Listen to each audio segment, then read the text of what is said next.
আসসালামু আলাইকুম সবাইকে। আশা করি সবাই ভালো আছেন। তো আজকে আমি একটা আপনাদের সামনে ভিডিও নিয়ে আসছি। আশা করি ভিডিওটা আপনাদের ভালো লাগবে। তবে ভালো অনেকে নাও লাগতে পারে, কারণ সব জিনিস তো আর সবার ভালো লাগে না।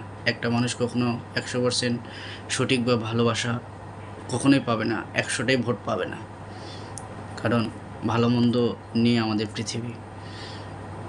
সেটা হচ্ছে আমার প্রোফাইলে, ফেসবুক প্রোফাইলে দেখবেন নিচে বায়োডাটাতে একটা জিনিস লেখা আছে যে every success story is a story made by many ফেলার।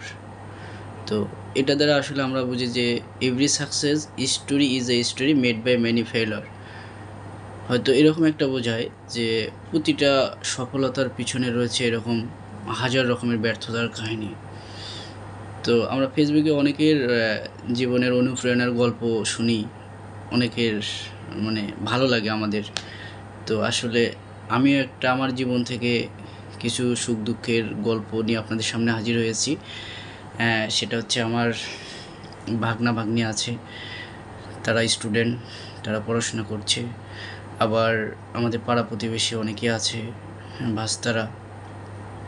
আবার নিজের অনেক আত্মীয় স্বজন আছে, তারাও শিক্ষার্থী এবং জব খুঁজতেছে, এরকম অনেকে আছে। তো আজকে আসলে আমার জীবনের কিছু গল্প বলবো, যেটা হয়তো অনেকের অনুপ্রেরণা হতে পারে। তো ভিডিওটি শেষ পর্যন্ত দেখবেন, আশা করি ভালো লাগবে। আর ভালো লাগলে অবশ্যই লাইক কমেন্ট করবেন এবং শেয়ার করে রাখবেন, যাতে ভবিষ্যতে মানুষ দেখতে পায় যে আসলে জীবন কতটা কঠিন হতে পারে, আবার কতটা ভালো হতে পারে। তো আসলে কথা না বাড়িয়ে শুরু করি। তো আমি যেটা বললাম যে আমার প্রোফাইলে একটা লেখা আছে যে to every success story is a story made by many failure. আসলে প্রত্যেকটা সফলতার পিছনে রয়েছে এরকম হাজার রকমের ব্যর্থতার গল্প কাহিনী নেই। প্রতিটা সফলতা তৈরি হয়। আসলে অনেকের সফলতা হট করে চলে আসে, কোনো পরিশ্রম ছাড়াই চলে আসে। আবার কারো সফলতা আসে অনেক কষ্ট করে। জীবনে অনেক স্মৃতি, অনেক কষ্ট পাড়ি দিয়ে হয়তো ভালো একটা স্টেপে যেতে পারে। আবার কেউ কেউ তাকদির ভাগ্যের হিসাবে কেউ কেউ কোনো কষ্ট ছাড়াই খুব দ্রুত সফলতা পেয়ে যায়। তো এটা খুব কম সংখ্যক। আর যারা পরিশ্রম করে আসছে, এটাই বেশি সংখ্যক হবে। তো আসলে আমি স্কুল জীবনে খুব একটা ভালো স্টুডেন্ট ছিলাম না। আমাদের অজয়পাড়া গ্রামে আমরা জন্মগ্রহণ করেছি। সেখানে বাবা মা অশিক্ষিত মানুষ, তারা খুব অল্প পড়াশোনা করছে। সেক্ষেত্রে পড়াশোনার এরকম কোনো একটা মর্ম বুঝিনি। যতটুকু পড়ছি নিজের ইচ্ছা শক্তিতে পড়ছি। হয়তো আমাকে সরাসরি কে শিখাইছে লেখা আমি সেটাও জানি না। আসলে আমার খুব জানতে ইচ্ছা করে যে আমাকে কে শিখাইছে হাত ধরে ধরে। এখন যেমন আমার সন্তানটাকে তার মা শেখায়, আমি শেখাই। তো আমি সেটা জানি না আমাকে কে শিখাইছে। তো যে শিখাইছে সেই শিক্ষক বা সেই ভাস্তা বা আঙ্কেল বা চাচ্চু যাই বলি, তার প্রতি আমার বিনম্র শ্রদ্ধা, স্যালুট। তো আসলে স্কুল জীবনটা এভাবে চলে গেছে। খুব একটা ভালো স্টুডেন্ট ছিলাম না। তারপরে কলেজ লাইফে ডিপ্লোমায় গেছি। ওখানে হয়তো মোটামুটি জীবনটাকে উপভোগ করছি, মেসে থাকছি। আমার কলেজ আর্কিটেকচারের সেকেন্ড শিফটে আমি হয়তো 8টা সেমিস্টারের মধ্যে 7টা সেমিস্টারই ফার্স্ট বয় ছিলাম। তো এভাবে ডিপ্লোমাতে ভালোই সময়টা যাচ্ছিল। জীবন নিয়ে অনেক অভিযোগ মানুষের, আসলে আমাদের অনেক অভিযোগ। তো জীবনটা কি আসলে আমরা যারা ঘর থেকে বের হয়ে যাই তারাই বুঝতে পারি যে আমাদের জীবনে কত কি ফেস করতে হয় রাস্তাঘাটে। হ্যাঁ, রাস্তাঘাটে ফেস করতে হয়, অফিস আদালতে ফেস করতে হয়, হ্যাঁ, যেখানে থাকি সেখানে ফেস করতে হয়। এরকম অনেক জীবনের গল্প, আমরা ব্যর্থতা, অনেক ভালো অনেক কিছু আমরা ফিল করি। তো ডিপ্লোমা করার সময়, ওই সময় আমি অষ্টম পর্বে মনে হয় ওঠার পরে আমাদের মেসের ভাই আনারুল ভাই মেবি আমাকে একটা প্রাইভেট দিল, যে সে চলে যাচ্ছিল এরকম। তো একজন কোতোয়ালি থানার সামনে বাসা আর কি। হারুন সাহেবের মেয়ে, তার মেয়েকে পড়ার জন্য আমাকে দিল। ক্লাস 5-এ পড়তো ও, দিনাজপুর গার্লস স্কুলে। তো তাকে আমি পড়াইছি কয়েকটা মাস। পড়ার পরে ওর বাবা, ফাইনাল পরীক্ষা ছিল ওই সময় আর কি, ডিসেম্বরের, ঠিক 3-4 মাস পড়াইছি। তো বললো যে তুমি পড়াও, আমি চলে যাচ্ছি। তো আমাকে দিল। তো আমি বলছি ঠিক আছে, দেখি আমি একটু এক্সপিরিয়েন্স নিই কেমন। ক্লাস 5-এ তো ওর মেয়েকে পড়াচ্ছিলাম, পরে ভালোই চলতেছিল। হঠাৎ করে ওর বাবা আমাকে অফার করে যে তুমি ভালো আছো দেখতে শুনতে, তোমার ইয়া আছে, তুমি আমার সাথে চলো, দুবাই নিয়ে যাব তোমাকে। তোমাকে দুবাই নিয়ে যাব, সুপারভাইজার হিসেবে নিয়ে যাব তোমাকে, ওখানে নিয়ে যা, আমি তোমাকে ভালো পজিশনে করবো। তো অনেক টাকা বেতন হবে, 50-60 হাজার টাকা বেতন হবে, হুন্দাই কোম্পানিতে আমাকে নিয়ে যাবে। তো এক পর্যায়ে আমি আসলে ওই কম বয়স, তো ওই সময়টাতে অনেকে আমরা চাকরি বাকরি বা টাকার লোভটা আমাদের উপর আসে। তো আসার পর আমার একটা সময় লোভ হয় যে অনেক টাকা পয়সার দরকার, বাড়িতে আব্বা এরকম ব্যবসা বাণিজ্য করে অনেক টাকা ধরা খায়, অনেক সমস্যা। তো আমিও চিন্তা করলাম যে ঠিক আছে, আমি যদি ডিপ্লোমা শেষ করে বিদেশ যাইতে পারি, তো আমি হয়তো জীবনে কিছু টাকা ইনকাম করে বাড়িতে দিতে পারবো। দেখা গেলো 5-7 বছর থাকার পরে আইসা এলাকায় হয়তো কোনো একটা কিছু করে খাইতে পারবো। এই প্ল্যান করে আমি আগাইলাম। তো হঠাৎ করে এরকম তার মেয়েকে পড়াইতে পড়াইতে সে তার মেয়ে এরকম ক্লাস 6-এ উঠলো। ওঠার পরে তো আমার জীবনে একটা ট্র্যাজেডি হচ্ছে কি, সেটা হচ্ছে সে আমাকে বিদেশ নিয়ে যাবে এ কথা বলছে। এরপরে সে আমাকে হুন্দাই কোম্পানির ঢাকা খিলক্ষেতের দিকে, ওই দূরে, অনেক দূরে, ওখানে বিভিন্ন বিদেশি ইয়ারা আসে, কী যেন বলে ওদেরকে, ভুলে গেলাম। তো বিদেশ থেকে যারা আসে ওরা ইন্টারভিউ নেয়। তো ওখানে আমিও শত শত মানুষের মাঝে ইন্টারভিউ নিছি। আর আমাকে যে নিয়ে যাবে যে ভাই, ও ভাইবা ওটা ছিল। ও কোরিয়ানেরা প্রশ্ন করছে ইংরেজিতে, সেগুলো 2-4টা মানে ছোটো ছোটো সিম্পল প্রশ্ন, যে আপনার নাম কি, আপনি কী পড়াশোনা করছেন, আপনি কী কাজ করতে পারবেন, তারপরে এই সমস্ত বিষয় বলছে। এগুলো ইংরেজিতে বলার পরে বলছে ঠিক আছে, ওকে। তো সিলেক্ট করলো, করার পরে ওরা এমনকি আমাদের ওই হারুন ভাই, যার মেয়েকে আমি পড়াইছি, ওরা আমাদের বাড়িতে, আমার কাজিন যে গ্রামের ফরদ ভাই ছিল, তার বিয়েতেও কিন্তু তারা আসছিল। তারা আমার বাড়িতে থাকে, বিয়ে টিয়ে খাইছে, ঠিক আছে, বিয়েও খাইছে। ফরদ ভাইয়ের আমাদের বাসায় ছিল। তো এভাবে থাকার পরে ওরা বিয়ে শাদী খাওয়ার পরে চলে যায়। এরপরে আমার বিদেশ যাওয়া হবে দুবাই, আমার ডিপ্লোমা শেষ হওয়ার পরে হবে। এরপরে আমাকে সে পাসপোর্ট করাইলো, একটা করাইলো ভুল, মোহাম্মদ মেহেদি হাসান মণ্ডল লাগবে। তো মোহাম্মদটা তো পরে এবারে আবার করলো যে মোহাম্মদ এমডি লাগবে, আবার একটা করাইলো। এরকম করতে করতে আমার 3টা পাসপোর্ট করাইছে। 3টা পাসপোর্ট করার পরে ওরা আমাকে বলে যে এই সপ্তাহে ফ্লাইট হবে, সামনে 17 তারিখে হবে, সামনে 2 তারিখে হবে, 5 তারিখে হবে, এরকম ভ্যারাইটি একটা করে ডেট বলে। তো একটা প্রকারে আমি মানে জীবনটা নিয়ে হতাশ হয়ে গেলাম আসলে। 2.5 লক্ষ টাকা দিছে আমার বাবা, জমি বন্ধক রাখে। ওই সময় 2011 সালের কথা। 2.5 লক্ষ টাকা ওই সময় আব্বা দেওয়ার পরে জমি টমি বন্ধক থেকে দিছে। দেওয়ার পরে আব্বাও বললো ঠিক আছে যা হয়, যদি কপালে হবে। কিন্তু আমার মা সবসময় আমাকে ওই সময় তো দোয়া করে নাই, নিষেধ করছিল যে অত দূরে যাওয়ার দরকার নাই, এই সে। আসলে মায়ের দোয়া কিন্তু বাবার চেয়ে বেশি কাজে লাগে, এটা মনে রাখবে। তো এভাবে আমার চললো, এরকমভাবে যাচ্ছে যাচ্ছে আমার ডেট হচ্ছে, যাব চলে যাব, এরকম করে করে আমার ডুয়েটে কোচিং করা হলো না। হ্যাঁ, এরপরে আমি মানে এক পর্যায়ে পুরো জীবনে ফ্রাস্ট্রেট হয়ে গেলাম। তো ফ্রাস্ট্রেট হওয়ার পরে হতাশ হলাম। হতাশ হওয়ার পরে আমার মানে পড়াশোনা শেষ, ডিপ্লোমা করে এবার আমি ঢাকায় আসলাম। ঢাকায় এসে আমি এখন চিন্তা করতেছি যে কিছু একটা চাকরি বাকরি করতে হবে, তাহলে ঢাকায় আসে উঠবো কোথায়? তো আব্বা খরচপাতি আর কিছু দিবে না আমাকে, খরচপাতি দিবে না, বলতেছে যে এতগুলো টাকা তোকে দিছি, তুই বিদেশ যাইতে পারলি না, টাকা পয়সাগুলো মার গেল, এই সে, মানে বিভিন্ন কথা। এরপরে আমি ফরাদ ভাইকে নিয়ে ওই তার অফিসে যাই, খিলক্ষেতে অফিসে যাই। খিলক্ষেত থেকে আসার পরে আবার বনানী, সেই অফিসে যাই। এরকম ঘুরতে ঘুরতে ঘুরতে একটা পর্যায়ে ফাইনালি আমরা রেজাল্ট জানতে পারি যে লোকটা আমার সাথে প্রতারণা করছে, যে অলরেডি 25 জন চলে গেছে।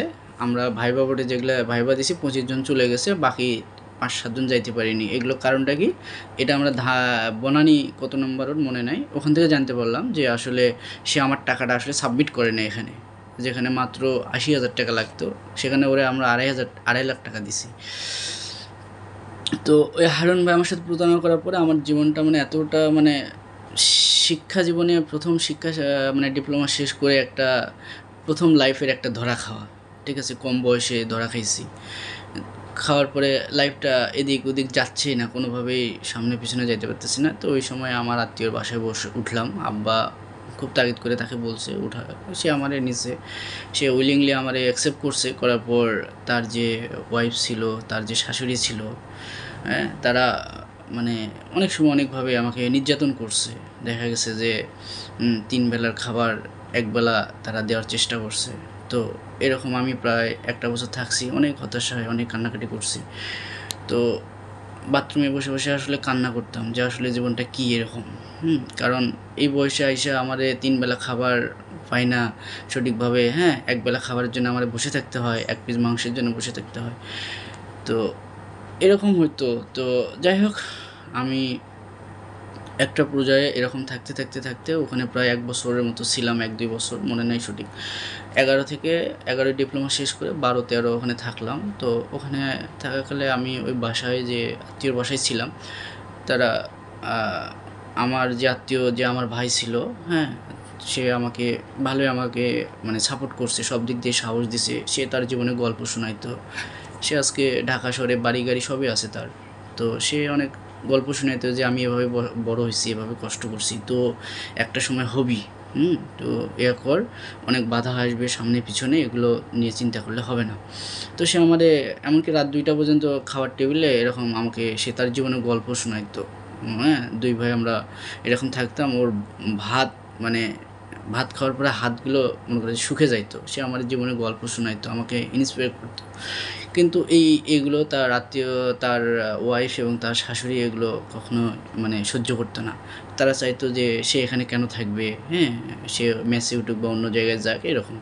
অথচ আমি থাকাকালে কিন্তু তাদের বিন্দু পরিমাণ ক্ষতি হয় নাই, লাভ ছাড়া। কারণ বাসার সমস্ত কাজ, লন্ড্রিতে কাপড় চোপড় নিয়ে আসা, রেশন তোলা, এ টু জেড মানে ফ্যামিলির একটা কাজ আমি সব করছি। কারণ একটা জায়গায় ঢাকা শহরে একটা আশ্রয় মানে বিশাল কিছু।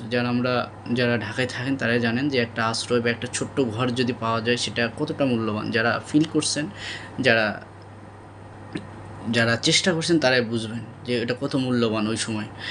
তো যাই হোক, ওটা আমি পাইছি, আমি শুকরিয়া। তো এভাবে চলতে চলতে একটা সময় দেখা গেছে যে তারা আমার উপর নানানভাবে নির্যাতন করছে।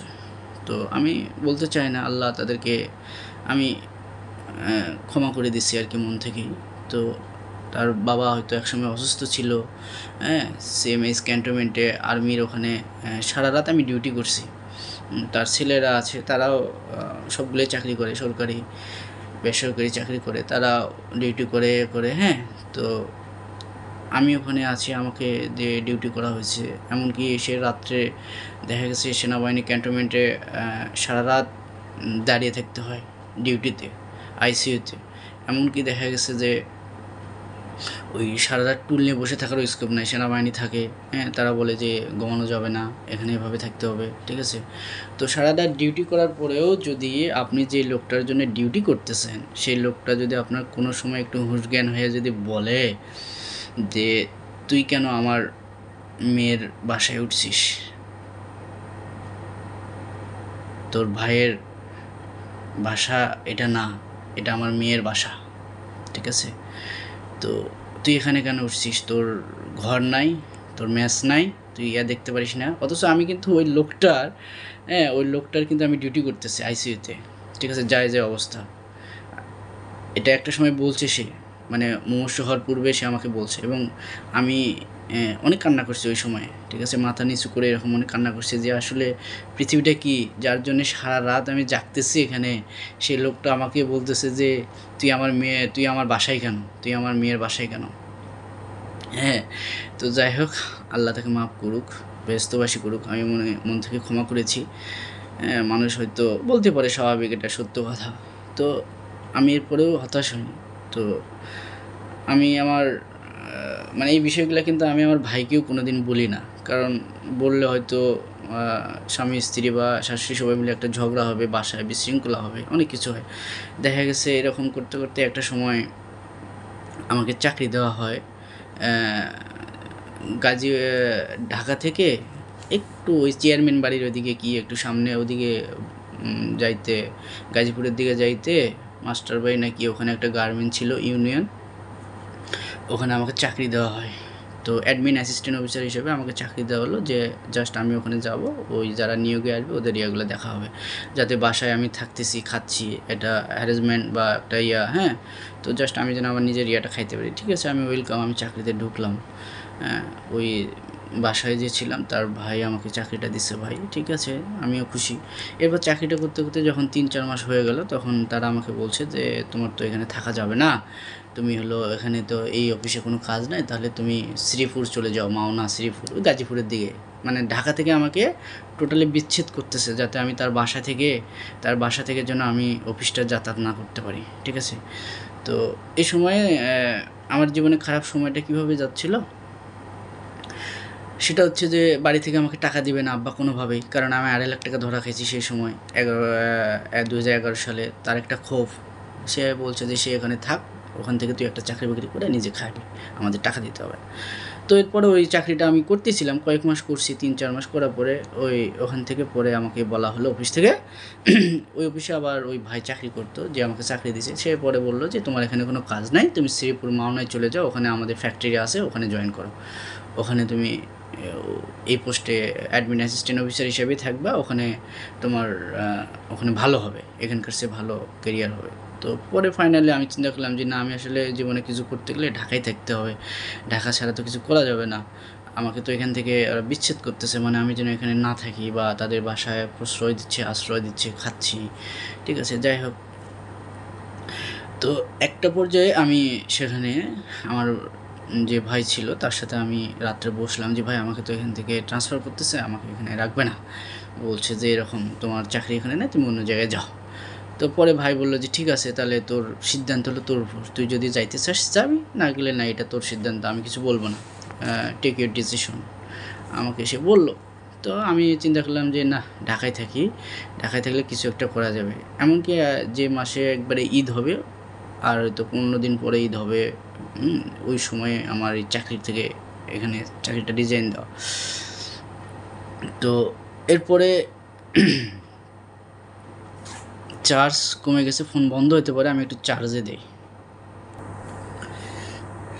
তো আসলে এরপরে আমি ওই চাকরিটা ওখান থেকে ছাড়ে দিলাম, ঠিক ঈদের 15-20 দিন আগে। আমি বেতন বোনাস কিছুই পাইলাম না। তো ভাই বললো ঠিক আছে তুই থাক এখান থেকে চাকরি খোঁজ। তো আমি এরপরে থাকলাম। এরপরে আমার উপর আরও অনেকভাবে অত্যাচার শুরু করা হলো। তো যাই হোক, তারা অনেক অত্যাচার করছে, উপরে আল্লাহ আছে। এরকম থাকলাম, আমি চাকরির চেষ্টা করতাম, ভাই তো অফিসে চলে যাইতো, এখন সকালে সে তো নাস্তা করে চলে যায়, দুপুরে তো আমি থাকি, এখন দুপুরে তো খাওয়ারটা আমার চিন্তা হয় যে আসলে আমি কী খাবো, তারা তো আমাকে অনেক পরে খাবার দিবে, এ করবে। তো আরেকটা জীবনের সবচেয়ে বড় হচ্ছে যে ওই বাসায় আমি যে ছিলাম প্রায় 1-2 বছর, তো প্রায় আমাকে 6 মাস বা 1 বছর আমাকে শুধু সকালবেলার যে খাবারের ভাতটা, আমরা গ্রামে করকরা বলি অনেকেই, যে রাত্রেবেলা যে ভাতটা থাকতো, সে ভাতটা তেলে করে গরম পেঁয়াজ দিয়ে খাওয়ার জন্যে। তো এটা আমি ওই বাসায় কতবার খাইছি আমার জীবনে, মানে ওই 1 বছর 1.5 বছরে আমার সবটা ডায়েরিতে লেখা ছিল, যে আসলে লিখে রাখছিলাম যে জীবনে যদি কোনো দিন সফলতা অর্জন আসে আমি ডায়েরিটা খুলে দেখব। আমি ডায়েরিটা আসলে আমি অনেক আগে করছি। তো এরপরে অনেক, মানে সকালবেলা যে খাবারটা থাকতো ভাত, সে ভাতটা গরম করে পেঁয়াজ দিয়ে তেল দিয়ে ভাজে ভাজে খাইতাম, মানে আসলে ক্ষুধা থাকতো, তো ওটাই অনেক সময় অনেক টেস্ট লাগতো। তো যাই হোক, ওভাবে খাইছি। তো দুপুরে খাবারটা নিয়ে আমার চিন্তা হয় কী খাবো না খাবো, দুজনই অফিসে যায়, তার মা থাকে, হ্যাঁ। তো অনেক সময় অনেকভাবে খাইছি, হ্যাঁ ঠিক আছে। তো বসে থাকতাম, খাইতাম, তো তরকারি কীভাবে কী পাইছি, যাক এইসব বিষয়ে আমি মানুষকে ছোটো করতে চাচ্ছি না। আল্লাহ তাদের ভালো রাখুক, আল্লাহ তাদের, যদি আমি কোনো বদ্ধ অভিশাপ দিয়ে থেকে আমি মন থেকে মাফ করে দিচ্ছি। তো মানুষ কিছু টাইপের থাকে আসলে, খারাপ ব্যবহার করে অনেক সময় অনেকভাবেই। তো যাই হোক, আমি আর বলতে চাচ্ছি না। তো এখানে আমার জীবনের কিছু স্মৃতি আসলে অনেক দুঃখজনক ছিল। তো ওই সময়টা আমি ডিপ্লোমা শেষ করার পরে এসে আশ্রয় নিয়েছিলাম। নেওয়ার পরে চাকরির জন্য খুঁজতেছিলাম। অনেক বন্ধুকে বলছিলাম যে ক্লাসের, আমার অনেক সহপাঠীকে বলছি যে বন্ধু আমার একটা চাকরি দাও। অনেক বন্ধুই বলছে যে ঠিক আছে দেখতেছি, স্যাম্পতি দেখাইছে। আবার অনেকে বলছে যে হ্যাঁ আমি চাকরি নিয়ে তোর জন্য বসে আছি, এই সমস্ত কথাবার্তা। তো যাই হোক, আমি ওই পর্যায়ে গেলাম। যাওয়ার পরে একটা সময় চিন্তা করতাম যে দুপুরে খাবারটা যেন এখানে আমি না খাই। এখানে না খাইলে হয়তো সকালে একটু নাস্তা পানি করে বের হয়ে গেলাম। সকালে নাস্তা পানি ওখানে হয়, নাস্তা পানি করে বের হয়ে গেলাম, দুইটা রুটি খেয়ে ডাল সবজিতে খেয়ে দিয়ে আমি চলে গেলাম, যাতে দুপুরে খাবারটা অন্তত এদের বাসে। তাই আমি কি করতাম, তো ওখান থেকে ওই ক্যান্টনমেন্ট থেকে ওখান থেকে চলে যাইতাম ওই যে ফরদ ভাইয়ের অফিসে। তখন ফরদ ভাই ইয়েতে চাকরি করতো, গুলিস্তানের এদিকে কি একটা অফিস ছিল, ভুলে গেলাম, ইউনিয়ন ওখানে। তো ওর অফিসে যাই আমি কাজ টাজ করতাম, ওখানে আমাকে কিছু টাকা পয়সা দিত, ওগুলো দিয়ে নাস্তা পানি খাইতাম। এমনও সময় গেছে যে ওই সময়টাতে আমি তো আমার টাকা পয়সা চাইতে পারতেছি না, আমার বাবা আমাকে দেয় না।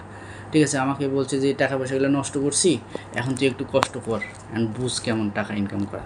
তো এই জন্য সে আমাকে দেয় না। আমার বোন মাঝে মাঝে আমাকে 200 টাকা 500 টাকা, আমি চাইতাম যে আমাকে দাও, আমার চলতে পারতেছি না, সে আমার এই 200 টাকা 300 টাকা আমাকে বিকাশ করে দিত। তো ওই সময় বুঝতাম যে আসলে 200 টাকার কত মূল্য। ঠিক আছে, তখন 2000 টাকা মনে হইতো আর কি।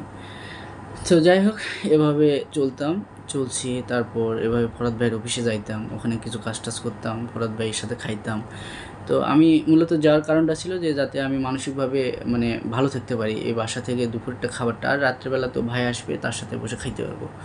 তো এভাবে একটা সময় আমি অনেক মানে আমার স্বাস্থ্য খারাপ হয়ে যায়। ভাই আমাকে বললো, তুই কি গাঁজা টাজা খাস নাকি, গাঁজা খাস, মদ টদ খাস নাকি, এরকম তোর চেহারা দিন দিন এরকম খারাপ হয়ে যাচ্ছে কেন, তুই কোথায় যাস? তো কারণ ওই ভাবি মা তার শাশুড়ি এগুলো তারা কমপ্লেন দিচ্ছে তার কাছে যে সে চলে যায়, সারাদিন আসে না, সন্ধ্যায় আসে, সে কোথায় যায়, ফরাদের সাথে ঘোরে, সে ওখানে কি করতেছে না করতেছে, খারাপ কি 2 নম্বরে কি যদি আবার ব্যবসা বাণিজ্য কিছু করে, আমার ক্যান্টনমেন্টে ইয়াতে থাকি সেনানিবাসে। তো এই সমস্ত বিষয়ে তারা অনেক পুশিং দিছে। তো ওরা আমাকে একদিন ওরকম করে বলতেছে, অনেক কথা বললো। তো আমি না ভাই, আমি এসব জীবনে দেখি নাই, এসব কী জিনিস আমি এসব এখন পর্যন্ত আমি চোখে দেখিনি।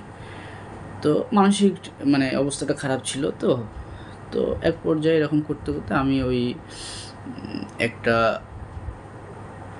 পেপার পত্রিকা ওখানে থাকতো, পেপার পত্রিকা পড়তাম, পড়ার পরে পড়তে তারপরে কারেন্ট অ্যাফেয়ার্স পড়তাম। আমি চাকরির পড়াশোনা করতাম, যে সরকারি পড়াশোনা করবো একটু দেখি। তো এরকম করতে করতে হট করে আমি একটা ওই আইটি স্কলারশিপ, আইডিবি ভবন আগারগা, ওখানে একটা স্কলারশিপ দেয় প্রায় 2 কোটি 2.5 কোটি টাকার, 2 লক্ষ 2.5 লক্ষ টাকার একটা স্কলারশিপ, যে পেপারে দেওয়া থাকে এবং ওই কারেন্ট অ্যাফেয়ার্সে দেওয়া থাকে, যে পাল্টে দিন ভবিষ্যৎ, বদলে দিন নিজেকে। এখান থেকে আমি পরে ভাইকে বললাম যে ভাই এটা তো আইডিবি স্কলারশিপ, এখান থেকে হয়তো এরা জব প্লেসমেন্ট করে, ওখানে ওদের শর্ত আছে যে এখানে চান্স পাইলে জব প্লেসমেন্ট করবে। এরপরে প্রায় ওখানে 4-5 হাজার পরীক্ষা দেয় প্রতি বছর, প্রতি ইয়াতেই। তো ওখানে পরীক্ষা দেওয়া হলো, পরীক্ষা দিয়ে আলহামদুলিল্লাহ ওখানে আমি রিটেনে টিকলাম, ভাইবা দিলাম, ভাইবা দিয়ে ওখানে আমার কোর্স হয়ে গেল, কোর্সে চান্স পেলাম। ওখানে 2D 3D max, Revit, Photoshop, project planning management, এগুলো সব সফটওয়্যার তারা শিখাইলো। প্রায় 2 লাখ 2.5 লাখ টাকার একটা কোর্স, সরকারিভাবে বিনা পয়সায়। ওখান থেকে করার পরে ওরা মাসে মাসে একটা ভাতাও দিত, ওখানে থাকা খাওয়ার জন্য, মানে একটা পকেট খরচের জন্য ওখান থেকে একটা সরকারিভাবে ভাতাও দেওয়া হয়। সৌদি আরব থেকে ওটা ডোনেট করে আর কি, সৌদির থেকে, আর বাংলাদেশ সরকার যৌথ মিলে ওটা পরিচালিত। তো এক পর্যায়ে নেওয়ার পরে আমি ওই আইডিবি স্কলারশিপ পড়তে শেষ হয়ে গেল, তখন চাকরি বাকরি খুঁজতেছি, ওখানে বিভিন্ন জায়গায় সিভি দিচ্ছি, বিভিন্ন এখন কাজের একটা স্কিল আসছে যে সব সফটওয়্যার পারি, নিজেই বাড়ির ডিজাইন করতেছি, বিল্ডিং করতেছি, অনেক সুন্দর, মানে বিশ্বাসই হচ্ছে না। এখন আমি সেগুলো পারি না, অবশ্যই এগুলো ভুলে গেছি, ওগুলো না করে করে এখন কোনো বাড়ির বিল্ডিং ডিজাইন দেখলে মনে হয় যে আমি যেগুলো করছি কম্পিউটারে দেখলে মনে হয় যে হায় আমি ডিজাইনগুলো আমি করছি নিজে, মানে অসাধারণ ডিজাইন। ওখানে এভাবে শেখানো হতো, কিন্তু আসলে যে প্র্যাকটিস না করলে তো আসলে সব কিছু ভুলে যাওয়া হয়। তো পরবর্তীতে ভুলে গেলাম। পরে ওখান থেকে ডিপ্লোমা আইডিবির স্কলারশিপ শেষ করলাম, ওখানে তারা চাকরির জন্য চেষ্টা করতেছে, আমিও চেষ্টা করতেছি। এরকম করতে করতে ওই সময়ে এরপরে আমি যখন ওই স্কলারশিপটা পাইলাম, তো তখন আমি আমার আত্মীয়র বাসা থেকে মুভ করলাম যে আসলে এখান থেকে তো আমি একটা ভাতা পাবো, তো আর কিছু টাকা যদি আমাকে বাড়ি থেকে দেয় তাহলে তো আমার এখানে আর থাকতে লাগতেছে না। তো সেটা মেবি 2012-13 সালের দিকে। তখন বাড়িতে আমার বড় ভাইকে বুঝাইলাম, আমার বোনকে বুঝাইলাম। তো আব্বা তো অনেক রাগে ছিল, টাকা পয়সাগুলো নষ্ট করছি, বিদেশ যাইতে পারি নাই। তো ওই সময়ে বোনকে বুঝাইলাম আর ভাইকে বুঝাইলাম, তারা দুইজনে আব্বাকে বুঝাইলো। তো কয় ঠিক আছে, তাহলে ও যেহেতু ওখানে থাকতে পারতেছে না, ভালো নাই, তাহলে ওকে একটা মেসে উঠতে বল। মেসে উঠলে আমরা বাড়ি থেকে কিছু টাকা দেবো, আর ওখান থেকে কিছু ভাতা পাই ওই স্কলারশিপ থেকে, সেখান থেকে ও চলতে পারবে। তো আমি এরপরে ওই স্কলারশিপের টাকা নিলাম, আর আব্বা কিছু কিছু টাকা দিল। এরপরে আব্বা তো টাকা দেওয়া শুরু করলো।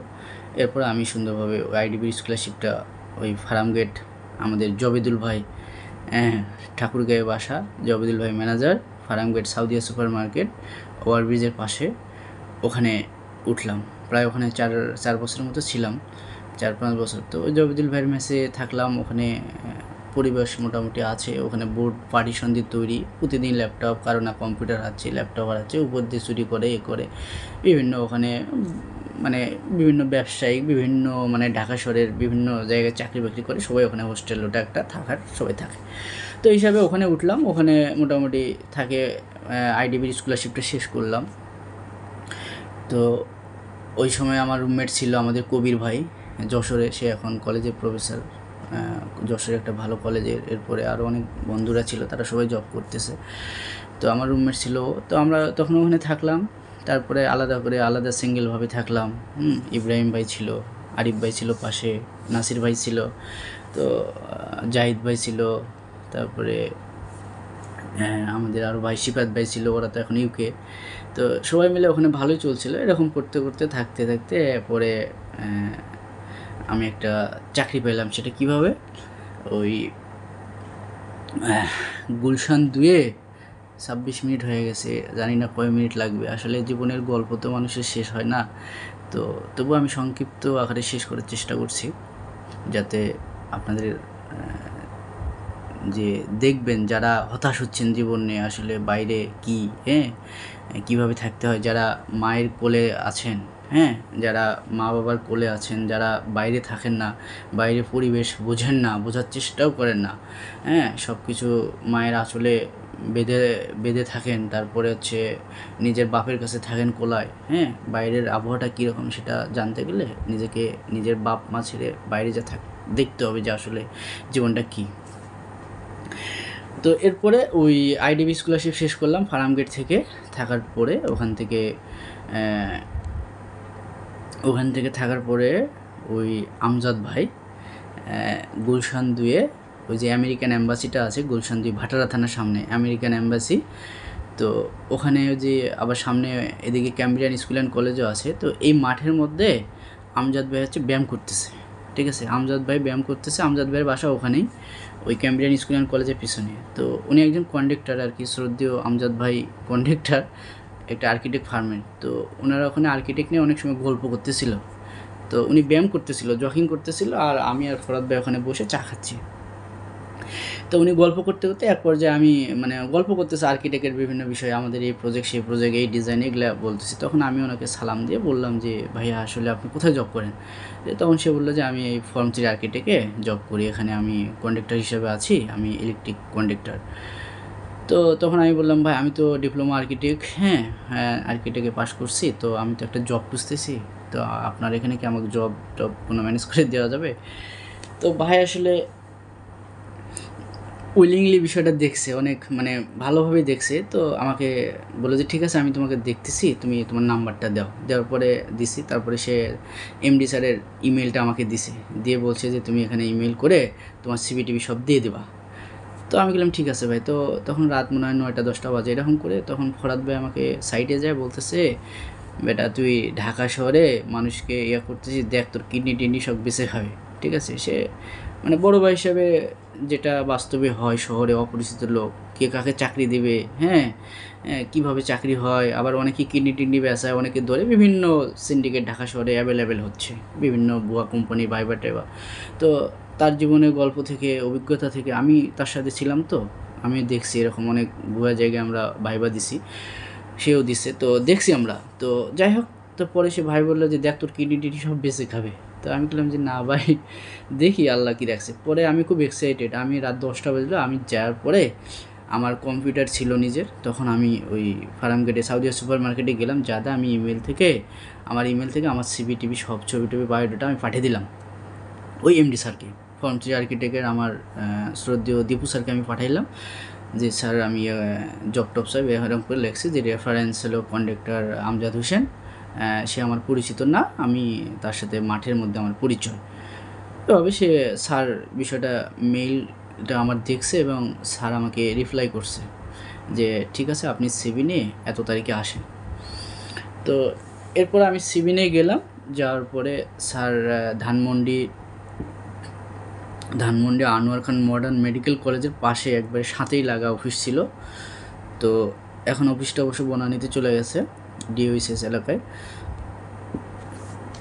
তো এরপরে স্যার আসলে একটু পানি খাবো আর কি।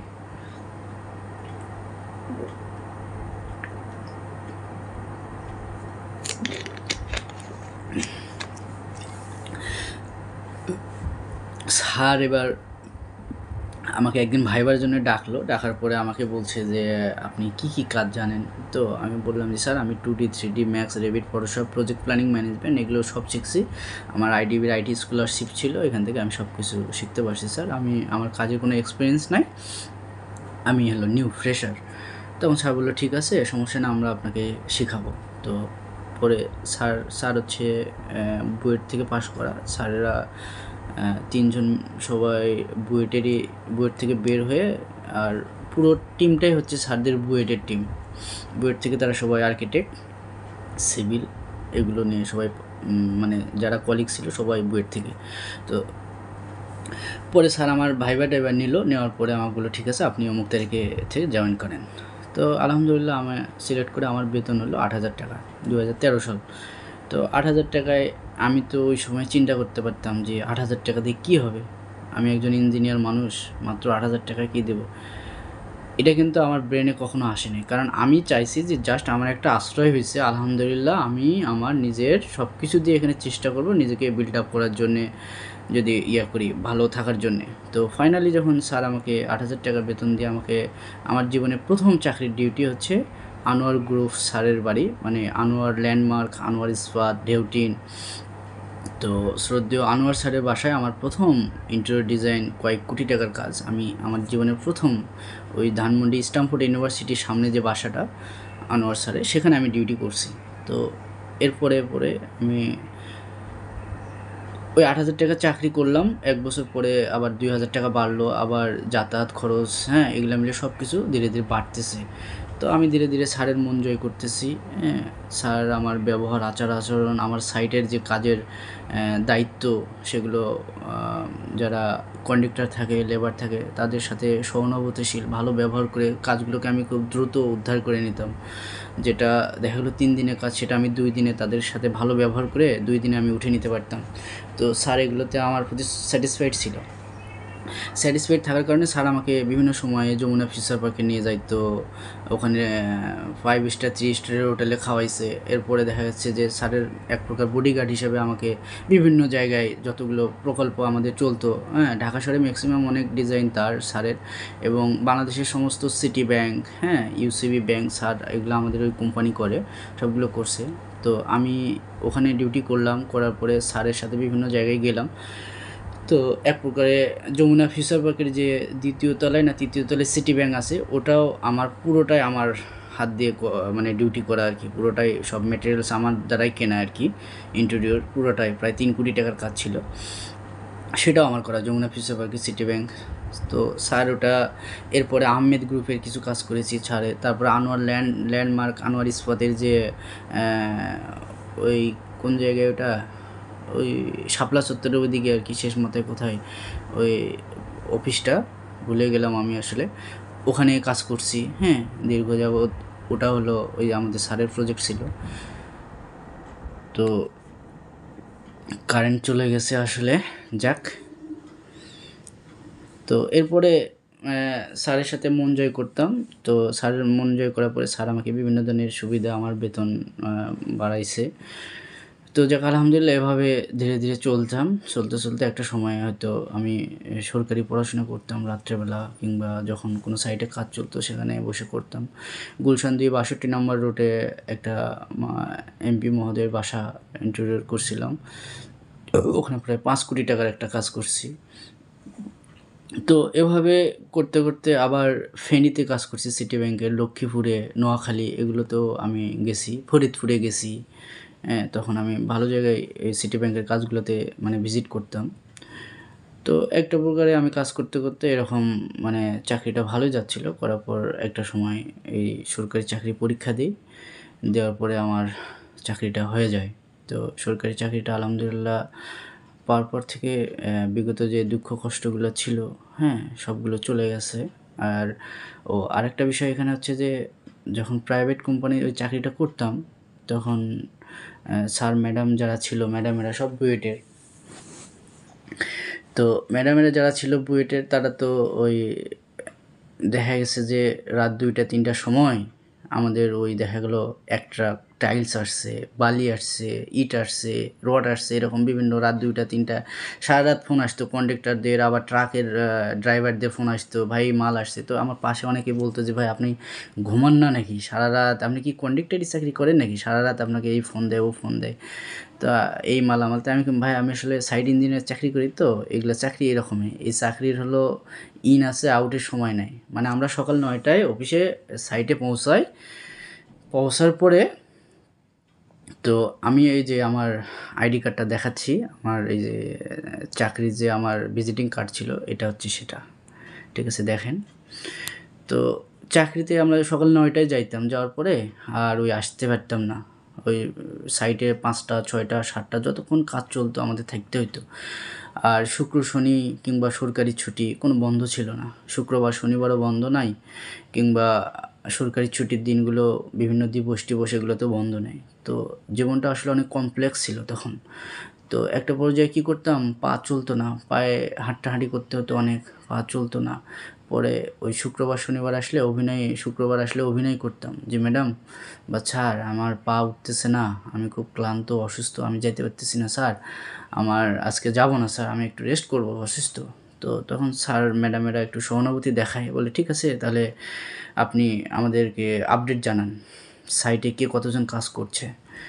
তখন কন্ডাক্টরের সাথে যোগাযোগ করে দেখা গেল রঙের ৫ জন, তারপরে কাঠের ৪ জন, হ্যাঁ রাজমিস্ত্রির ৪ জন, টাইলসের ৫ জন, এরকম বিভিন্ন যারা কাজ করতো ১৮-২০ জন, ১৫-১৬ জন, ১০ জন, তখন ওটার আপডেট দিতাম যে আজকে এই কাজ চলতেছে, এই কাজ হচ্ছে। এটা আমি বাসা থেকেই কন্ডাক্টরদের সাথে যোগাযোগ করে আপডেটটা, তখন আমাদের ওই স্যারদের সবার গ্রুপ ছিল, ভাইবার তখন চলতো আর কি, এখন যেমন হোয়াটসঅ্যাপ টেলিগ্রাম জনপ্রিয়, তখন ভাইবার ছিল। তো ওই গ্রুপে তখন আপডেট দেওয়া হতো।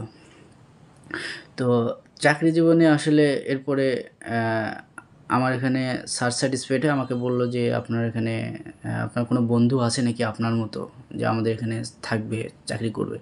তখন আমি ওই যে তুষার ভাই আইডিবি একসাথে করছিলাম স্কলারশিপে, তুষার ভাইকে, ও আবার বিএসসি ইঞ্জিনিয়ার ছিল, তুষার ভাইকে দেওয়ার পরে তুষার ভাই চাকরিটা ওখানে ভাইবা দেওয়ার পরে হয়ে গেল, তুষার ভাই ওখানে চাকরি করলো। তুষার ভাই এখন সৌদি আরবে আছে। তো যাক পরে সে এখন চাকরি বাকরি করলো, আমিও করলাম, করার পরে তো এর পরে তুষার ভাই চলে গেল, আমিও চলে আসলাম। থাকার পরে আর ওখানে চাকরি জীবনে সবচেয়ে ভালো মানে কলিগ ছিল আমার বুলবুল ভাই, যাকে না বললেই না। বুলবুল ভাই হয়তো ভিডিওটা একসময় দেখবেন, আপনার কথা না বললে মানে কখনোই হবে না। আর সবচেয়ে বড় কৃতজ্ঞতা প্রকাশ করছি হচ্ছে আমাদের সেই শ্রদ্ধেয় আমজাদ ভাই, যার মাধ্যমে আমার চাকরির জীবনটা শুরু হয়েছিল কনস্ট্রাকশন সাইটে। তো আমজাদ ভাইয়ের সাথে আমার সেই মাঠে গুলশান দিয়ে পরিচয়, তিনি আমাকে চাকরিটার ব্যবস্থা করে দিয়েছিলেন।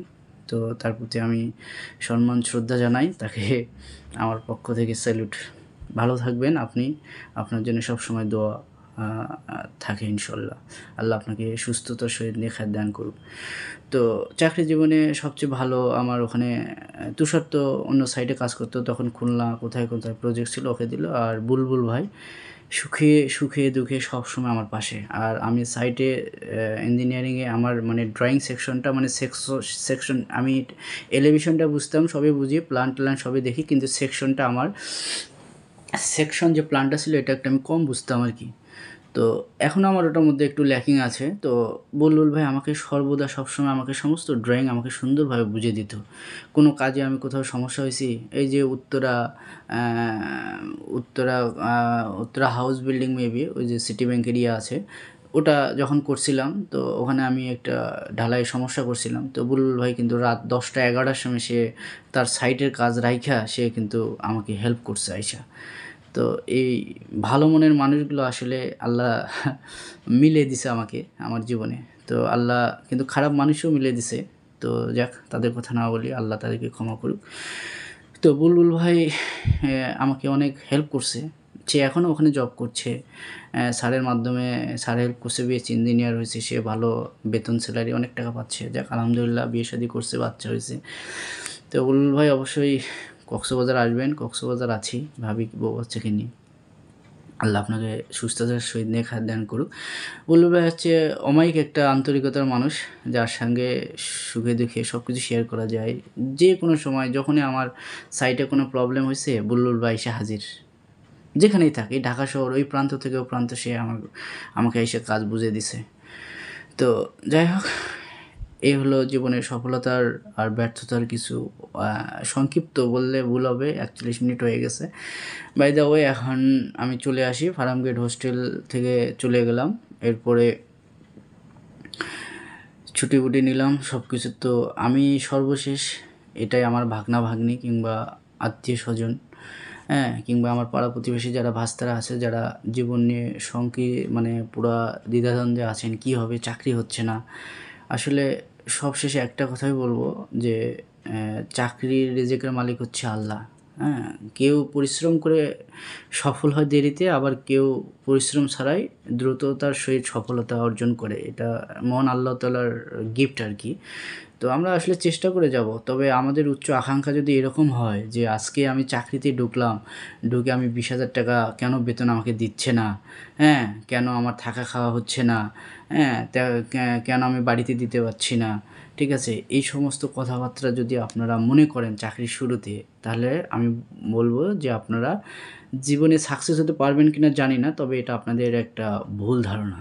কারণ চাকরির শুরুতে একজন ডিপ্লোমা ইঞ্জিনিয়ার যদি 8,000 টাকার চাকরি করতে পারি, তাহলে আপনি অনার্স মাস্টার্স করে 8,000 টাকার চাকরি কেন করতে পারবেন না ভাই? ঢাকা শহরে আপনার যদি 8,000 টাকা বেতন দেয়, আপনার থাকা খাওয়া যদি 8,000 টাকায় নাও হোক, আপনি অন্তত একটা এক্সপিরিয়েন্স করেন, অন্তত বাড়িটা থেকে আপনি শান্তিতে থাকতে পারতেছেন, নিজের ইনকাম করে নিজে থাকতে পারতেছেন, এটাই তো শুকরিয়া আল্লাহর কাছে, তাই না?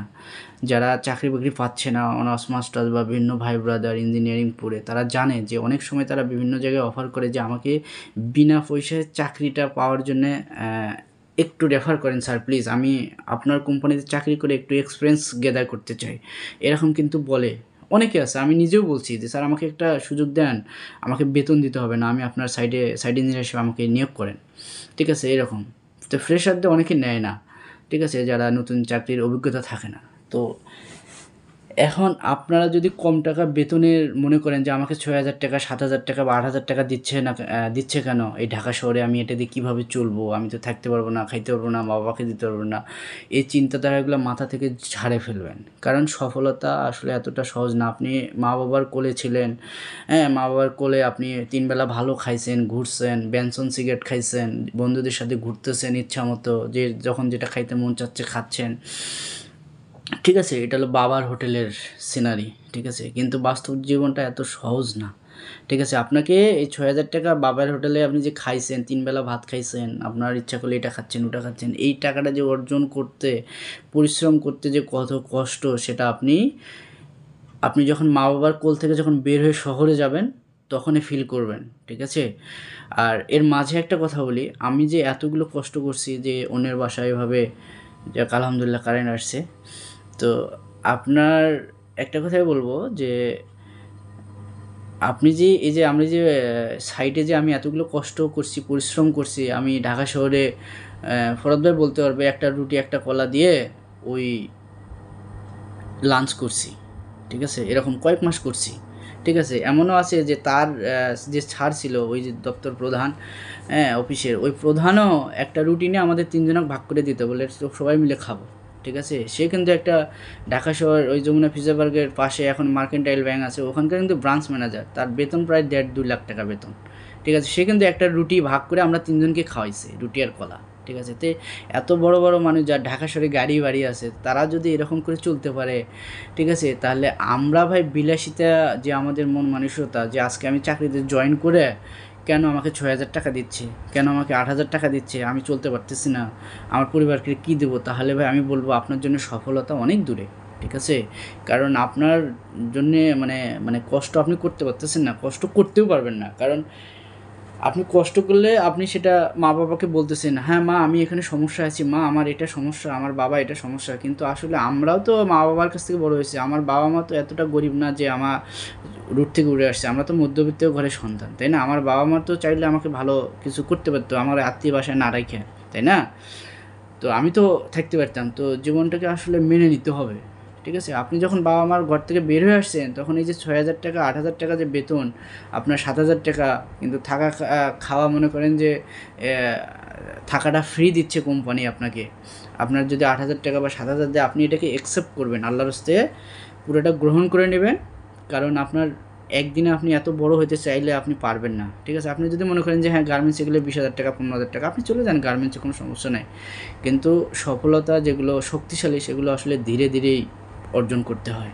ঠিক আছে, তো বাই দ্য ওয়ে অনেক কথা বলে ফেলছি, আমি একটা কথাই বলতে চাই আমার ভাগ্না ভাগ্নি এবং আমার আত্মীয় স্বজন সবাইকে, সেটাই হচ্ছে যে আপনারা যদি চাকরি জীবনে কখনও প্রথমে 6,000 বা 8,000 10,000 টাকা বেতন দেয়, আপনারা সেটাই গ্রহণ করবেন, গ্রহণ করার পরে আপনারা 2-4 মাস চাকরি করবেন বা করতে থাকবেন, করার পরে এর পাশাপাশি আপনারা আবার নতুন চাকরি খুঁজবেন, বিভিন্ন মানুষের সাথে পরিচয় হবে, হ্যাঁ পরিচয় হলে এক পর্যায়ে আপনারা সেখানে সুইচ করতে পারবেন, তো সুইচ হয়ে গেলে আপনারা সেখানে যেখানে ভালো ফ্যাসিলিটি পাবেন সেখানে চলে যাবেন, নো প্রবলেম।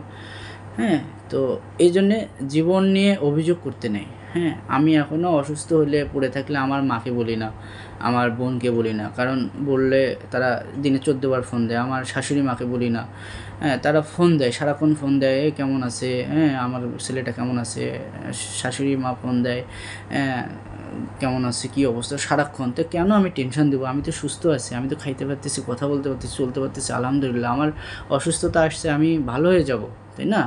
আমি যখন ক্রিটিক্যাল সিচুয়েশনে পড়ে যাব তখন এমনিতেই খবর পাবে ফ্যামিলি, তাই না? তাহলে এখন আপনি যদি হাঁকতে মুখতে আমি খাচ্ছি আর ঘুমাচ্ছি, উঠতে পারতেছি না, হাঁকতেছি, সব কিছু যদি আপনি আপনার বাবা মাকে বলেন, আপনি বাবা মার আদরের দুলালের ঘরের সন্তান, তাহলে ভাই আপনার জন্য বাইরে না। ঠিক আছে, আপনার জন্য বাইরের সেক্টর একদম টোটালি অফ। আমি মনে করব আপনি আল্লাহর হস্তে নিজের বাবা মার যে বাসা আছে, ঘর আছে, ওখানে গিয়ে নিজেই সুন্দর একটা কর্মসংস্থান দিতে পারবেন, বিভিন্ন দোকানপাট করতে পারবেন, ওষুধের দোকান করতে পারবেন, কিংবা হার্ডওয়্যারের দোকান, টাইলসের দোকান, যে কোনো এনি কাইন্ডস অফ মানে শপ আপনি দিয়ে খাইতে পারবেন, কিন্তু আপনার জন্য বাইরে না। কারণ কি জানেন, বাইরে এক গ্লাস পানি খাইতে গেলেও টাকা লাগে ঢাকা শহর। ঠিক আছে, এইটা আপনাকে বুঝতে হবে। হ্যাঁ, এখন আপনি ঢাকা শহরে আপনি যদি মনে করেন যে আমি 6,000 টাকা 7,000 টাকা চাকরি কেন করব, এই কথা যদি আপনি বলেন ভাই, তাহলে আপনার জন্য জগৎ সামনে পিছনে সব কিছু অন্ধকার। আপনি যে সামনে ভবিষ্যতে কিছু করতে পারবেন না, এটা আমি বলতে পারি না, বদদোয়া বা বলতে পারি না, কারণ রিজেকের মালিক আল্লাহ, তাই না? আপনাকে রেজেক আল্লাহ চাইলে ভালো দিতে পারে, আমি কেন এইসব মানে আপনাকে দোষারোপ করব। তবে এটুকু বলতে পারি যে যারা 6,000 8,000 টাকাকে অ্যাকসেপ্ট করতে পারে না, যে আমার এটা হচ্ছে না বা হবে না, আমি মনে করব তাদের জন্যে বাইরে না।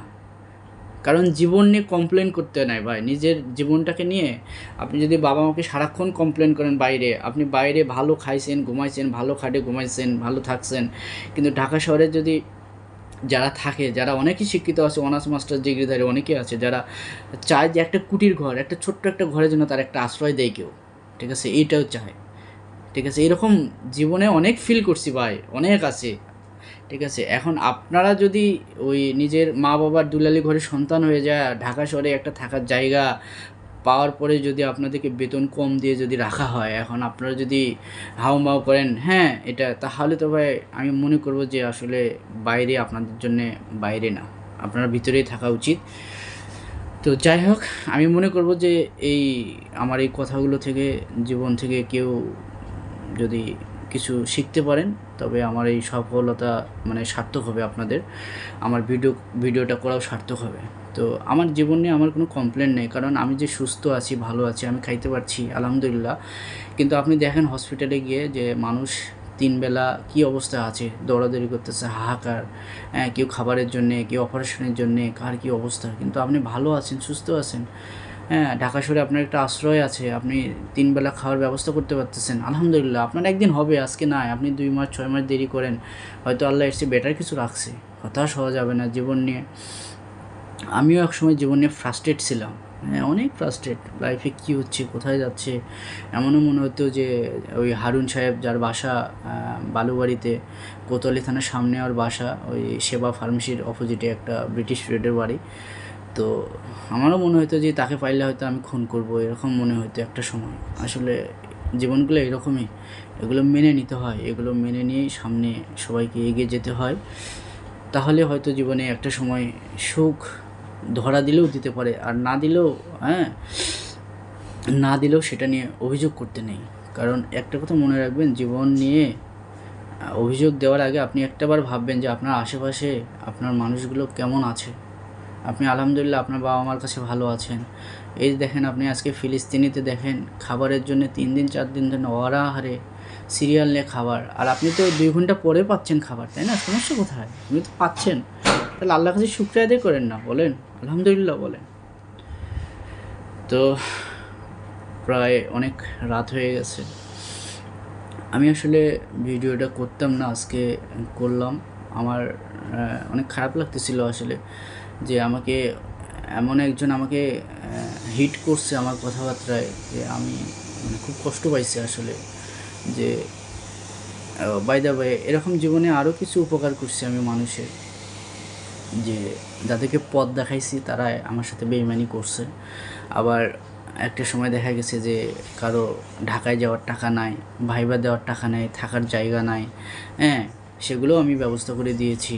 দেখা গেলো ঢাকায় যাওয়ার টিকিট কাটে দিছি, ভাইবা দেওয়ার জন্য যে আপনার শার্ট প্যান্ট নাই সেগুলো আমি দিছি।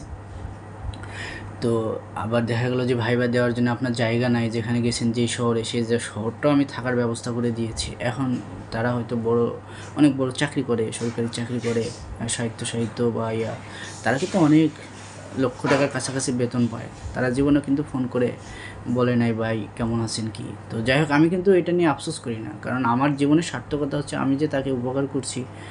আমি তো, আমার কোনো নাই এখানে, সার্থকতা নাই যে আমি সে বড় চাকরি পেলে আমাকে 10,000 টাকা ধার দিবে, তাই না?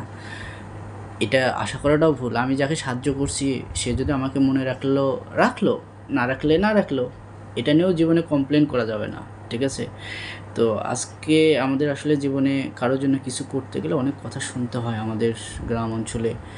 তো আমি মনে করি আসলে অনেকেরই সাধ্য আছে আমাদের অনেকেই চাকরি দেওয়ার, কিন্তু মানুষ দেয় না এই কারণ আপনি যার জন্য চাকরি দিবেন ওই পরিবার কিংবা বিভিন্ন অভিযোগ আসে।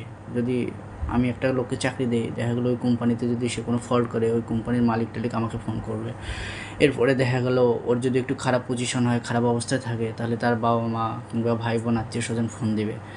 তো এগুলো হ্যারাসমেন্টের জন্য অনেকেই হয়তো বিমুখ করে। আমাদের অনেক আত্মীয় স্বজনেরাই অনেক বড় বড় জায়গায় আছে ঢাকা শহরে, বাড়ি গাড়ি, অনেক কোম্পানি, তারা চাইলেই 40-50 জনকে ভালো ভালো বেতনের 40-50 হাজার টাকা বেতনের চাকরিও দিতে পারবে, কিন্তু দেয় না। কারণটা হচ্ছে যে ওই যে আপনি বা ওরা বিভিন্নভাবে হ্যারাসমেন্ট ফিল করবে।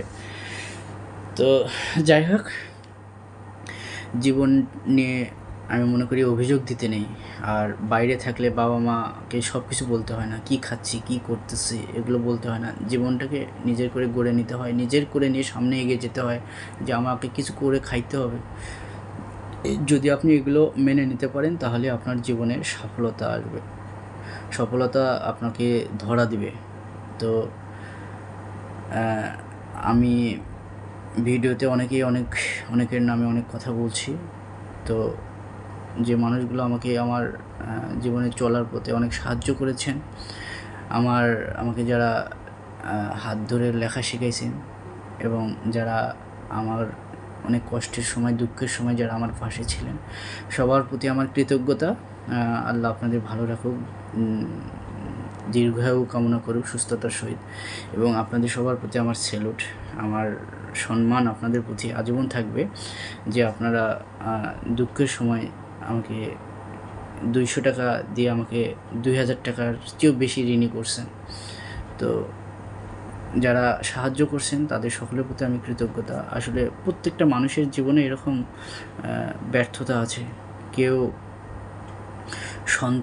সন্তানকে নিয়ে দিশেহারা, কেউ স্বামীকে নিয়ে দিশেহারা, কেউ স্ত্রীকে নিয়ে দিশেহারা, কেউ চাকরি নিয়ে দিশেহারা, কেউ মা বাবাকে নিয়ে দিশেহারা, হ্যাঁ, কেউ কারো সন্তান হচ্ছে না এই নিয়ে দিশেহারা, হ্যাঁ, কেউ অসুস্থ, তার সব কিছু আছে পৃথিবীতে কিন্তু অসুস্থ, আবার কারো বিয়ে হচ্ছে না, ঠিক আছে, তো কারো চাকরি হচ্ছে না, কেউ মাস্টার্স পাস, কেউ ইঞ্জিনিয়ার পাস, এরকম জীবনে অনেক কিছু আছে, অনেক কিছু মানুষ আমরা ফেস করি। তো আসলে জীবন নিয়ে কখনো অভিযোগ করতে নেই। আমি মনে করি এটাই যে আসলে জীবনটা নিয়ে কখনো অভিযোগ করতে নেই ভাই। আপনার জীবনটা সুন্দর। আপনি যখন প্রচণ্ড হতাশায় থাকবেন, আমি এটুকু বলতে পারি আপনি নামাজ পড়বেন। আল্লাহ আপনাকে এই সময় অন্তত হলে একটু স্বস্তি প্রদান আপনি পাবেন যে নামাজ পড়তেছেন 5 ওয়াক্ত, দেখবেন আল্লাহ কোনো না কোনোভাবে আপনাকে ভালো রাখবে। তো আজকে অনেক রাত হয়ে গেছে। এই ছিল আমার জীবনের একটা ট্র্যাজেডি বলা যায়। 2011 সালের পর থেকে আমার জীবনে যখন আমি বিদেশে যাওয়ার জন্য টাকাটা ধরা খেলাম, এ থেকে আমার জীবনে কিছু ট্র্যাজেডি ছিল। আমার যে সমস্ত আত্মীয়স্বজনগুলো আমাকে খারাপ ব্যবহার করছিল, আমার আজীবন মনে থাকবে তাদের কথা, এবং যারা উপকার করছে তাদের কথা আমার আজীবন মনে থাকবে। এবং যে সমস্ত আত্মীয়স্বজনেরা আমার সাথে খারাপ ব্যবহার করছিল, হ্যাঁ, তারা একটা সময় আমাদের বাড়িতে আসতো। আব্বা গরুর মাংস, খাসির মাংস, মুরগির মাংস, এমনকি হাঁস, সব কিছু খাওয়াইতো, 4টা-5টা করে তরকারি। এরপরে দেখা গেছে যে তারা যে গোসল করবে সেই পানিটাও কিন্তু তাদেরকে কল টিউবওয়েল ঠেসতে হয়নি, আমরা ঠেসে দিছি, ঠিক আছে, এতটাই সম্মান করছে। কিন্তু সেই মানুষগুলোই যখন আমাদের সাথে খারাপ ব্যবহার করে, হ্যাঁ, তখন থেকে তারা আর আমাদের বাসায় আসেনি। কারণ কীভাবে আসবে, কী মুখ দেখাবে? তো যাই হোক, আমার বাবা মারা যাওয়ার পরেও আসে নাই, হ্যাঁ। তো যাই হোক, এটা হচ্ছে এই মানুষগুলোকে আল্লাহ হেদায়েত দান করুক, যাতে মানুষের সাথে মানুষের কীভাবে ব্যবহার করা উচিত বিপদে আপদে। তো একটা কথা মনে রাখবেন, মানুষ যখন অসহায় পড়ে যায় তখন তার প্রতি একটু সহানুভূতিশীল দেখা উচিত। তার তো কোনো পথ নেই। বাবা আমাকে সাহায্য করছিল না, আমার বিএসসি ইঞ্জিনিয়ারিং পড়াশোনা স্টপ ছিল, আমি করতে পারি নাই, তো টাকা পয়সা দিত না। তো এগুলো আসলে ওই সময়টাতে আমার আশ্রয়টা খুব জরুরি ছিল। ও ফরাদ ভাইয়ের বাসায় ছিলাম দীর্ঘ প্রায় 1 বছর 8 মাসের মতো। তার প্রতি কৃতজ্ঞতা অনেক। সে আমাকে আমার জীবনে যে কষ্টের সময়টা সেই শুধু আমার পাশে ছিল আর কি। আমার নিজের কোনো আত্মীয় স্বজন, আমার পাড়া প্রতিবেশী কিংবা কেউ কিন্তু কোনোদিন ফোন দিয়ে শোনে নাই যে আমি কেমন আছি, কী অবস্থায় আছি। কারণ তারা কিন্তু জানতো যে আমি টাকাটা ধরা খাইছি, ঢাকায় আছি, তারা বলতো। কিন্তু এখন সরকারি চাকরি পাওয়ার পর থেকে অনেক আত্মীয় স্বজন আমাকে ফোন করে, মাসে 2-3টা ফোন আসেই অনেকের। কারো ঘরে টিন উড়ে যাচ্ছে, কারো ঘরে পানি পড়ে, হ্যাঁ, কারো জমি গড়ার টাকা নাই, কেউ অসুস্থ, ঠিক আছে, এরকম বিভিন্ন ফোন আসে। কিন্তু আল্লাহর কসম কোনো আত্মীয় স্বজন কিন্তু সেই সময় একটাবার ফোন দেয়নি যে আমি কেমন আছি, আমার কোনো টাকা পয়সা লাগবে কিনা। ওই সময় কিন্তু আমার নিজের ভাই আর আমার নিজের বোনে কিন্তু আমাকে সাপোর্ট দিছে, ঠিক আছে। তো এর পরে আব্বা আমাকে দিছে। তো আমার এত কথা বলার একটাই উদ্দেশ্য, সেটা হচ্ছে জীবন নিয়ে কখনো কোনো অভিযোগ করবেন না। আপনি বাইরে থাকেন, নিজের জীবনটাকে একটু উপভোগ করেন, একটু নিজেকে দাঁড় করানোর চেষ্টা করেন। আপনি সব কিছু আপনার পরিবারকে শেয়ার করবেন না, ঠিক আছে। আমি যে এখনও চাকরি করি, আমি এখনও কিন্তু বলি না, ঠিক আছে, যে আমি অসুস্থ, এই সেই হয়েছি। তো যাই হোক, আপনাদেরকে আমি এটাই বললাম যে জীবনে অনেক ঝড় তুফান আসতে পারে, সামনে পিছনে অনেক বাধা আসতে পারে। তো সব কিছু ফেস করে সামনে যদি আপনি এগিয়ে যেতে চান, তবেই হয়তো সফলতা দেখা দিতে পারে। তো every success story is a story made by many ফেইলরের, এটাই ছিল তাৎপর্য এবং গুণাবলী। আমি এটা তুলে ধরছি। আসলে আমার কাছে এটাই মনে হয়েছে যে আসলে, আর এই কথাটা আমি পাইছিলাম ইউ ক্যান উইন, একটা বই ছিল, শিবকিরার লেখক, রাইটার। ওখানে আমি আগে প্রচুর বই পড়তাম। তো এই বইয়ের গল্প থেকে আমার ওই প্যারাটা নেওয়া, যে every success story is a story made by many failure, যে প্রত্যেকটা জীবনের সফলতার পিছনে রয়েছে এরকম হাজার রকমের ব্যর্থতার কাহিনী। আজকে আপনি যাকে দেখতেছেন, ডাক্তার, ইঞ্জিনিয়ার বা বিসিএস ক্যাডার, হ্যাঁ, বিভিন্ন যারা দেখতেছেন ভালো পজিশনে আছে, তো মানে সৎ ব্যক্তি, কারণ আমাদের এই সরকারি চাকরিতে অনেক অসৎ ব্যক্তিরা আছে। তো যারা সৎ আর কি, তারা যারা সফল যারা আসছে তারা কিন্তু অনেক পরিশ্রম করে আসছে, অনেক কষ্ট করে আসছে, তারা কিন্তু একদিনে এই সফলতা ধরা পায়নি। ঠিক আছে, তো যাই হোক, যারা চাকরি খুঁজতেছেন কিংবা যারা চাকরি করছেন তাদেরকে একটা কথাই বলবো, জীবন নিয়ে হতাশা হবেন না। জীবনটা অনেক সুন্দর, আপনার চেষ্টা করুন। যদি রিজেক্ট থাকে, আল্লাহ আপনার জন্য অবশ্যই ভালো কিছু রাখবে। আর ভিডিওটি যদি ভালো লাগে অবশ্যই শেয়ার করবেন আর লাইক কমেন্ট করবেন। এবং পরিশেষে একটাই বলতে চাই, যদি আপনার জীবনে কোনো এরকম গল্প থাকে তো অবশ্যই কমেন্টের মাধ্যমে জানাবেন কিংবা ভিডিও আকারে আমাদের দিবেন, আমরা সেটা আমাদের হয়ে আপনার সামনে তুলে ধরব। তো সবশেষে একটাই বলতে চাই যে সমস্ত মানুষ বা আত্মীয় স্বজনের কথা বলেছি, তারা যদি আমার ভিডিওটা কোনো ক্রমে দেখে থাকেন, আসলে আপনারা আমাকে ক্ষমা করবেন, ক্ষমার দৃষ্টিতে দেখবেন। আমি আপনাদের বিরুদ্ধে কোনো অভিযোগ দেইনি। আমি এতটুকুই বলছি যে আল্লাহ আপনাদের ভালো রাখুক, আপনাদেরকে ভালো ভাবে বোঝার তৌফিক দান করুক, যে মানুষের সাথে মানুষের কীরকম ব্যবহার করা উচিত, এতটুকু আল্লাহ আপনাদেরকে তৌফিক দান করুক। তো সে পর্যন্ত ভালো থাকবেন, সুস্থ থাকবেন। আর একটা কথা বলি যে আমাদের অনেক আত্মীয় স্বজন আছে বা বন্ধু বান্ধবী আছে, আমরা অনেক সময় তাদের নিকটস্থ অফিস কিংবা ভবন বা শহরে গেলে তারা বলেন নাই। ঠিক আছে, যে ভাই আগে ফোন দেবেন না, আমরা তো ঢাকায় ছিলাম, এখন তো আমি রাজশাহী বা খুলনায় আসছি, আগে বললে তো হয়তো পাইতেন, আমি তো এখন যশোর, এরকম বলে। তো এই সমস্ত মন মানসিকতাগুলো আসলে আমার পরিহার করা উচিত। মানুষ হয়ে যদি মানুষের উপকার করতে না পারি, এই মানুষের এই জীবনটা অর্থহীন। ঠিক আছে, আমি যখন মেসে থাকতাম দিনাজপুর পলিটেকনিক্যালে, সবাই দেখছেন আমার কলিগের ফ্রেন্ড সার্কেল, যে আমার সবচেয়ে বেশি গেস্ট আসতো। ঠিক আছে, গেস্ট এত পরিমাণ আসতো, ওই যে পুলিশ, আর্মি, বিডিআর, অনেকেই আমার বাসায় আসতো, থাকতো, একবেলা হলেও যদি রিজেক্ট থাকতো খাইছে। তো এগুলো আমি তখন থেকে কিন্তু আমার মেন্টালিটি, মানুষের প্রতি সহানুভূতিশীল ভালোবাসার একটা ছিল, যে আসলে মানুষ হিসাবে মানুষে যদি আপনাকে দূরে গিয়ে যদি মিস না করে, তাহলে আসলে আমরা মানুষ না। ঠিক আছে, আপনার সাথে আমার পরিচয় হলো, ভালো ব্যবহার করলাম, ভালো কিছু, যদি আপনি আমার অনুপস্থিতি যদি আমাকে মিস না করেন, তাহলে আমি কেমন মানুষ ভাই বলেন, তাই না? আরেকটা হলো, খারাপ মানুষকে আমরা মনে রাখি, আরেকটা হচ্ছে ভালো মানুষকে আমরা মনে রাখি। খারাপ হলে মনে করি যে হালা খারাপ ছিল, অমুক হারামজাদা। তো আর ভালো হলেও আমরা বলি যে ভাই অমুক ভালো ছিল, অমায়িক লোক ছিল। তো আসলে ভালোটা, এই যে আপনার এই সার্টিফিকেট, এটাই তো আপনার দুনিয়াতে আসার একটা সার্টিফিকেট এবং আখিরাতের সার্টিফিকেট, তাই না? তো এগুলো মেন্টালিটি আসলে দূর করা উচিত। আমি আজও আমার যত বন্ধু বান্ধবী আসে, আমার সবাইকে আমি উইলিংলি নিয়ে আসার চেষ্টা করি। আমার ওয়াইফ এটার প্রতি অনেক আন্তরিকতা, তার প্রতি আমি কৃতজ্ঞতা, সে সুন্দরভাবে আপ্যায়ন করে, যে সাধ্যমতো তাদের রিজেক্ট যেটা থাকে সে সুন্দরভাবে আপ্যায়ন করে, হ্যাঁ, সে সুন্দরভাবে রান্নাবান্না করে তার প্রেজেন্টেশন করে। তো আমি এটা আসলে প্রাউড ফিল করি তার জন্যে। তো তাকেও ধন্যবাদ জানাচ্ছি। তো আমার আত্মীয় স্বজন কিংবা ফ্রেন্ড সার্কেল যারা যেভাবে যেখানেই থাকুক না কেন, আমি আশা করি আসবেন। আপনাদের যদি রিজেক্ট থাকে আমার বাসায়, অবশ্যই আপনার জন্যেই যদি রিজেক্ট যদি থাকে, তাহলে আপনি আপনার রিজেক্টটা খাচ্ছেন, তাই না? আমারটা তো খাচ্ছেন না, এটুকু চিন্তা ভাবনা করবেন। ঠিক আছে, যে আপনি আসলে আমার 200 টাকা খরচ হবে, 1000 টাকা খরচ হবে, এটা কখনোই ভাববেন না, কারণ রিজেক্টটা আপনার নিয়ে আসছেন আপনি, আল্লাহই চালাবে। এইটুকু মেন্টালিটি সেট আপ করবেন। ঠিক আছে, আমাদের অনেক আত্মীয় স্বজন, অনেক কলিগেরা আছে এরকম, কিন্তু হ্যাঁ, দূরে গেলে বলে আসো, আবার কাছে গেলে মানে খোঁজ নাই বা নাই, হ্যাঁ আমি বাইরে, এরকম অনেকেই বলে। আমি দেখছি, আমার লাইফে এটা ফেস করছি। আমাদের অনেক বন্ধুরে আছে, ঠিক আছে, যে আপনি ঢাকায় যান, ও বলবে যে বন্ধু আমি চিটাগাং আসছি, কিংবা আপনি খুলনায় যান, হে বলবে ভাই আমি রাজশাহী আসছি, এরকম বলে। কিন্তু আমি এটা কোনো দিন মিথ্যা কথা বলি না। আমি চাই যে আপনারা আসুন, আপনার যদি রিজেক্ট থাকে আমার ঘরে, রিজেক্ট না থাকলে অন্তত আমি আপনার সাথে সাক্ষাৎ করে দেখা সাক্ষাৎ করি। এতটুকু ভালোবাসা তো দিতে তো আর টাকা লাগতেছে না, তাই না? এই কাজগুলো করবেন, আমি আশা করি যাদের আমাদের মন মানসিকতা এরকম আছে, এগুলো আসলে দূর করবেন প্লিজ। তো যাই হোক, আমার জীবনে চলতে ফিরতে যদি আমার অফিস বলেন, আমার প্রাইভেট সেক্টর চাকরি, আমার স্টুডেন্ট লাইফ, তারপরে আমার কলেজ লাইফ, আমার ভার্সিটি লাইফ যারা ছিলেন, তো আমি সবার প্রতি একটাই কথা বলবো, যদি আমার ব্যবহারে চলাফেরায় যদি কাউকে কোথাও মনে কষ্ট দিয়ে থাকি, আমাকে ক্ষমা করে দেবেন। আমি আপনাদের ভাই ব্রাদার, আমাকে মাফ করবেন, আসলে আমাকে ক্ষমা করে দিবেন মন থেকে।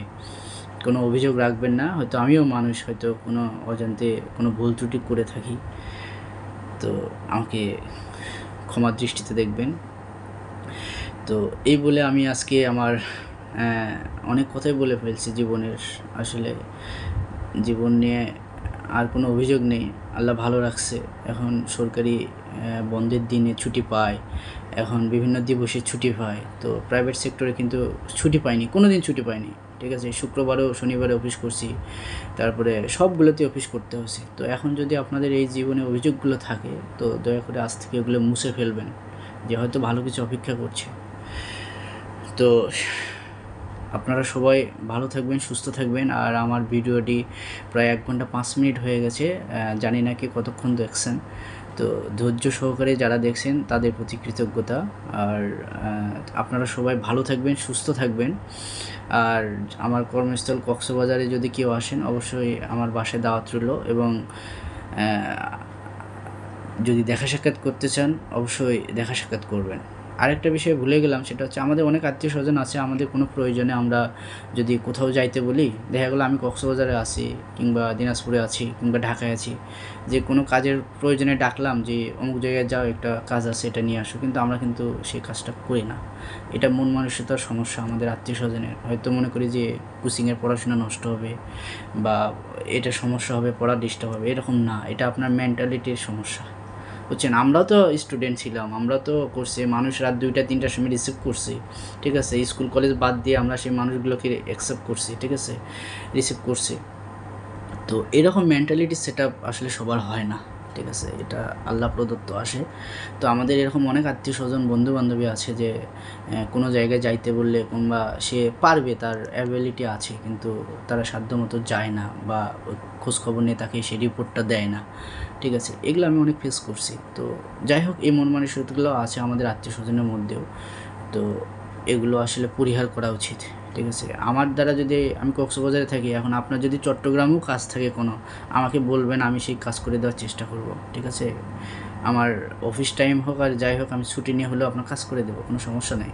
আশেপাশে যদি কোনো কাজ থাকে, আমি এরকম মেন্টালিটি সেট আপ আমার সব জায়গায়, সারা বাংলাদেশে যেখানে আমি থাকি না কেন, আমার আশেপাশে যদি আপনাদের কোনো কাজ থাকে, আমাকে বলবেন, ইনশাল্লাহ আমি সাধ্যমতো চেষ্টা করব।